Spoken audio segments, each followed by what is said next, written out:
नमः शिवाय। श्री महालक्ष्मी नमः। नमो भगवते वासुदेवाय।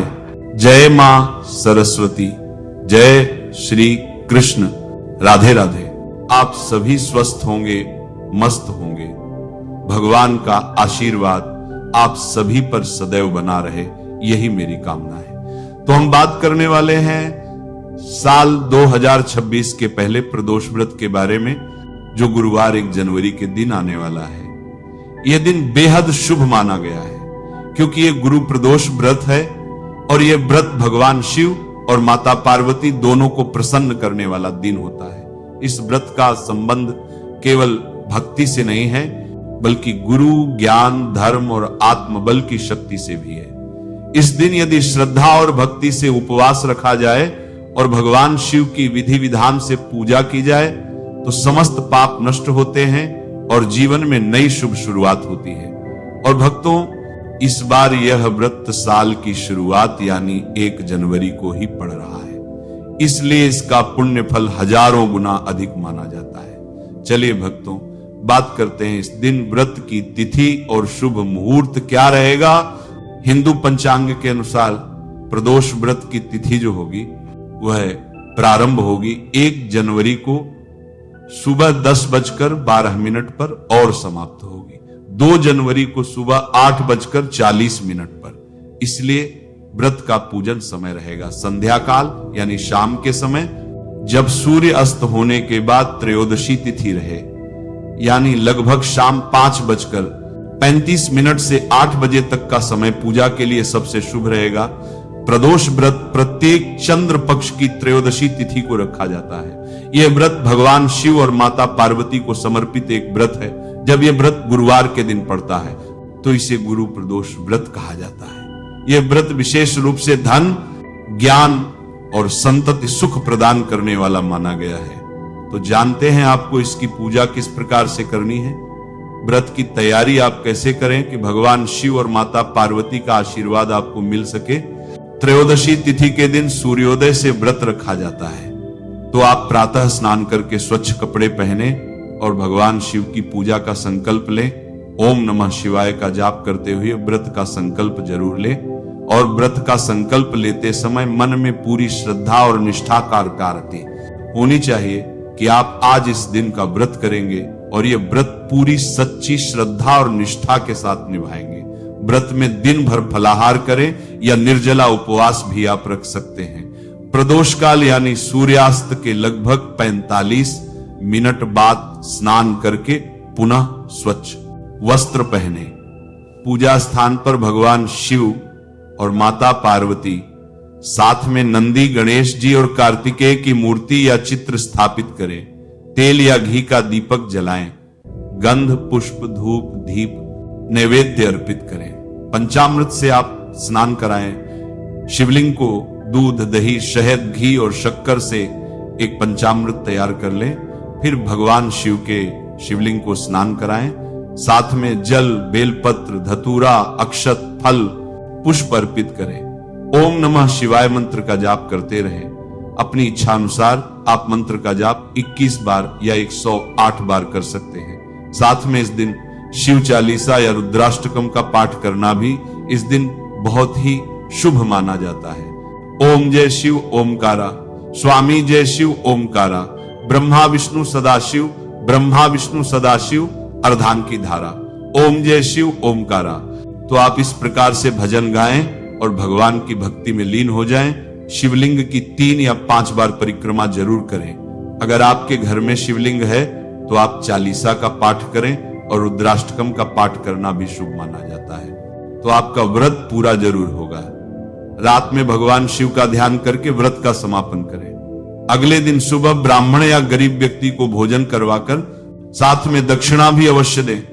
उसके बाद अपना स्वयं प्रसाद ग्रहण करें और आप अपना व्रत उसके बाद खोल सकते हैं। चलिए सुनते हैं इस दिन की पावन पौराणिक कथा। आखिर इस दिन का महत्व क्या है। एक समय की बात है, कैलाश पर्वत पर भगवान शिव और माता पार्वती विराजमान थे। देवता, ऋषि, मुनि सभी उनके दर्शन के लिए आते थे और अपने जीवन की समस्याएं सुनाते। एक दिन भगवान विष्णु स्वयं कैलाश आए और बोले, हे महादेव, ये प्रदोष तिथि का क्या रहस्य है जिससे इसका फल इतना महान कहा गया है? भगवान शिव मुस्कुराए और बोले, हे विष्णु सुनो, यह तिथि मेरे अत्यंत प्रिय तिथियों में से एक है। इसी प्रदोष के दिन मैंने देवताओं को असुरों के अत्याचार से मुक्त किया था। इसी कारण इस तिथि को प्रदोष कहा जाता है, जो त्रयोदशी के संध्या काल में आती है। फिर भगवान शिव ने कथा सुनाई। एक समय असुरों ने तीनों लोकों में अत्याचार मचाया हुआ था। देवता अत्यंत व्याकुल होकर ब्रह्मा जी के पास पहुंचे। ब्रह्मा जी ने कहा, अब केवल भगवान शिव ही तुम्हारा उद्धार कर सकते हैं। तब सभी देवता कैलाश पर्वत पहुंचे और प्रदोष के दिन संध्या काल में शिव जी की उपासना करने लगे। उन्होंने बेलपत्र, धतूरा और गंगाजल से शिवलिंग का अभिषेक किया और बार बार प्रार्थना की, ओम नमः शिवाय, हे देवाधिदेव हमारी रक्षा करे। शिव जी प्रसन्न हुए और बोले, आज के दिन जो भी मेरा यह प्रदोष व्रत करेगा उसका जीवन सभी दुखों से मुक्त होगा, उसके सारे पाप भस्म हो जाएंगे और वह मेरे परम धाम को प्राप्त करेगा।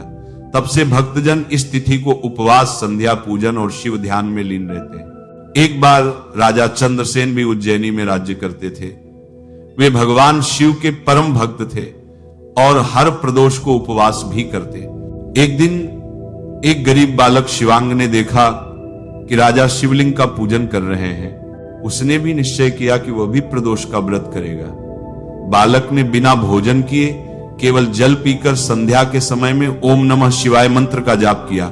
रात में शिवजी प्रकट हुए और शिवजी ने कहा, वत्स, तेरे इस नन्हे प्रयास ने मुझे प्रसन्न कर दिया।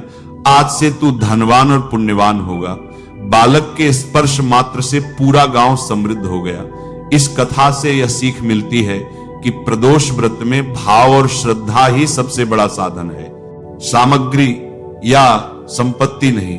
प्राचीन काल में देवता, दानव और मनुष्य तीनों ही लोग भारी कष्ट में थे। चारों ओर अधर्म का बोलबाला हुआ करता और लोगों में भय और दुख का वातावरण फैला हुआ था। देव गुरु बृहस्पति यानी गुरु भी अपने शिष्यों सहित चिंतित रहते थे कि कैसे संसार में फिर से धर्म की स्थापना होगी। उन्होंने भगवान शिव का ध्यान करते हुए कहा, हे देवादिदेव महादेव, आप ही त्रिलोकी के स्वामी हैं, आप कृपालु हैं, आप ही भक्तों के दुख हरने वाले हैं। आज मैं आपकी शरण में आया हूं, कृपया अपने भक्तों पर दया करो। गुरु बृहस्पति की इस प्रार्थना से प्रसन्न होकर भगवान शिव कैलाश से प्रकट हुए और उन्होंने कहा, हे बृहस्पति, आज जो त्रयोदशी का दिन है यह मेरा अत्यंत प्रिय दिन है। यदि कोई भक्त इस दिन श्रद्धा से मेरा व्रत करे और प्रदोष काल में मेरी पूजा करे तो उसके जीवन के सभी दोष समाप्त हो जाते हैं। एक बार माता पार्वती ने भगवान शिव से इस दिन का महत्व पूछा। भगवान शिव मुस्कुराए और बोले, हे पार्वती सुनो, जब त्रयोदशी तिथि गुरुवार को आती है तब वह गुरु प्रदोष कहलाती है। यह व्रत अत्यंत दुर्लभ और सब पापों का नाश करने वाला है। इस दिन जो भक्त श्रद्धा पूर्वक मेरी पूजा करता है, मैं स्वयं उस पर प्रसन्न होकर उसे ब्रह्म ज्ञान प्रदान करता हूं। शिवजी ने पार्वती माता को आगे बताया, एक समय मेरे प्रिय नंदी ने भी यही व्रत किया था। पहले वह एक साधारण गोपालक था पर अत्यंत भक्तिशील था। उसने एक गुरु के आदेश से गुरुवार के दिन प्रदोष व्रत करने का संकल्प लिया। वह दिन भर उपवास रखता, संध्या के समय शिवलिंग का पूजन करता और बेलपत्र, धतूरा, साथ में जल, पुष्प अर्पित करता। ओम नमः शिवाय का जाप वह करता रहता। उसकी श्रद्धा से प्रसन्न होकर मैं उसके समक्ष प्रकट हुआ और कहा, वत्स, आज से तू मेरा वाहन और परम भक्त कहलाएगा। तब से वह नंदी नाम से प्रसिद्ध हुआ और सदा मेरे साथ कैलाश पर विराजमान है। भगवान शिव ने कहा, इस प्रकार जो भक्त गुरु प्रदोष व्रत करता है उसे भी उसी प्रकार की भक्ति और सम्मान प्राप्त होता है। भगवान शिव ने आगे कहा, हे पार्वती, इस दिन उपवास, पूजा और दान करने से मनुष्य के जीवन में गुरु की कृपा स्थायी होती है। उसे सद्गुरु का मार्गदर्शन प्राप्त होता है और उसे सभी कष्ट, रोग तथा दरिद्रता का अंत हो जाता है। माता पार्वती ने प्रसन्न होकर कहा, हे महादेव, आपने यह दिव्य व्रत रहस्य बताया, इससे लोगों का कल्याण होगा। भगवान शिव बोले, जो कोई इस कथा को श्रद्धा से सुनेगा या सुनाएगा उसे अनंत पुण्य प्राप्त होगा। उसके जीवन में गुरु का सानिध्य और मेरी कृपा सदैव बनी रहेगी। प्राचीन समय में एक नगर था जिसका नाम भद्रपुरी था। वहां एक परम धर्मनिष्ठ और दयालु राजा राज करते थे। उनका नाम था राजा चंद्रशेखर। वे सदा ब्राह्मणों का सम्मान करते, गरीबों को दान देते और सत्य के मार्ग पर चलते थे। फिर भी उनके जीवन में एक बड़ा दुख भी था। उनके कोई संतान नहीं थी। राजा और रानी ने अनेक यज्ञ किए, तीर्थों की यात्रा की, पर संतान की प्राप्ति नहीं हुई। धीरे धीरे राजा निराश हो गए और ईश्वर की कृपा पर संदेह करने लगे। एक दिन गुरुवार की सुबह एक महात्मा साधु उनके द्वार पर आए। वे तेजस्वी और शांत चित्त थे। राजा ने उनका आदर पूर्वक स्वागत किया, उनके पांव धोए और उनको भोजन कराया। भोजन के पश्चात साधु मुस्कुराए और साधु ने कहा, राजन, तुम्हारे मन में जो दुख है मैं जानता हूं। तुम शिव भक्त हो, किंतु तुम्हारी आराधना में गुरु तत्व की कमी है। इससे तुम्हारी मनोकामना पूर्ण नहीं हो रही। इस गुरुवार को आने वाली त्रयोदशी तिथि को श्रद्धा पूर्वक गुरु प्रदोष व्रत करो, भगवान शिव तुम्हारी हर इच्छा पूर्ण करेंगे। राजा ने हाथ जोड़कर कहा, गुरुदेव कृपया मुझे बताइए इस व्रत की विधि क्या है।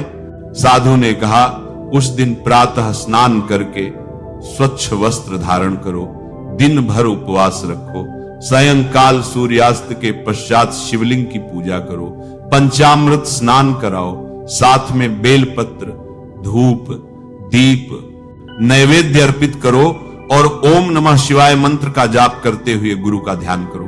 पूजा के पश्चात ब्राह्मण या साधु को भोजन कराकर दक्षिणा दो। यह कहकर साधु आशीर्वाद देकर चले गए। राजा चंद्रशेखर और रानी ने उस दिन पूर्ण श्रद्धा और नियम से व्रत किया। सायंकाल भगवान शिव का भव्य पूजन किया। पूजा के समय उन्होंने अपने हृदय में कहा, हे महादेव, हे गुरुदेव, आज मैं आपकी शरण में हूं, मेरे जीवन की नौका पार लगाइए। रात्रि में जब राजा विश्राम कर रहे थे तब उन्होंने स्वप्न में देखा कि भगवान शिव और माता पार्वती उनके समक्ष खड़े हैं। भगवान शिव ने कहा, राजन, तुमने गुरु प्रदोष व्रत श्रद्धा से किया है, इसलिए तुम्हारी इच्छा पूर्ण होगी। तुम्हें शीघ्र ही एक तेजस्वी पुत्र की प्राप्ति होगी। सुबह उठकर राजा ने रानी को यह स्वप्न सुनाया। कुछ समय पश्चात रानी ने एक सुंदर और बुद्धिमान पुत्र को जन्म दिया। समस्त राज्य में आनंद छा गया। समय बीतने के बाद वही पुत्र बड़ा होकर महान ज्ञानी और धर्मात्मा बना। राजा चंद्रशेखर ने अपने जीवन के अंत में भगवान शिव की आराधना करते हुए मोक्ष को प्राप्त किया। तब एक आकाशवाणी हुई, जो मनुष्य गुरु प्रदोष व्रत करता है उसके जीवन से सभी दुख, दरिद्रता और दोष समाप्त हो जाते हैं। और जो इस कथा को श्रद्धा से सुनाता है या सुनता है उसे भी संतान, समृद्धि और गुरु की कृपा प्राप्त होती है।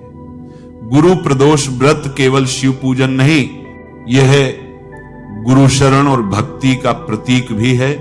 इस व्रत के प्रभाव से व्यक्ति का भाग्य चमक उठता है और उसका जीवन ज्ञान, प्रेम और सफलता से भर जाता है। यह थी गुरु प्रदोष व्रत की संपूर्ण कथा। तो आप भी इस दिन का व्रत जरूर करें और भगवान शिव और माता पार्वती की कृपा पाएं। यह थी गुरु प्रदोष व्रत की संपूर्ण जानकारी। इस दिन का शुभ मुहूर्त क्या रहेगा, साथ में पूजा विधि और इस दिन की पावन कथा, भगवान शिव की कृपा से यह व्रत करने वाला हर भक्त अपने जीवन में सुख, शांति और समृद्धि प्राप्त करता है। आप यह व्रत संतान प्राप्ति के लिए करें या गुरु कृपा और ज्ञान के लिए। भगवान भोलेनाथ सच्चे मन से की गई प्रार्थना अवश्य सुनते हैं। इस दिन शिवलिंग पर जल जरूर चढ़ाएं और अपने हृदय से भगवान की प्रार्थना अवश्य करें। भोलेनाथ की भक्ति और ज्ञान का आनंद मिले। नमः शिवाय। श्री महालक्ष्मी नमः। नमो भगवते वासुदेवाय। जय मां सरस्वती। जय श्री कृष्ण। राधे राधे।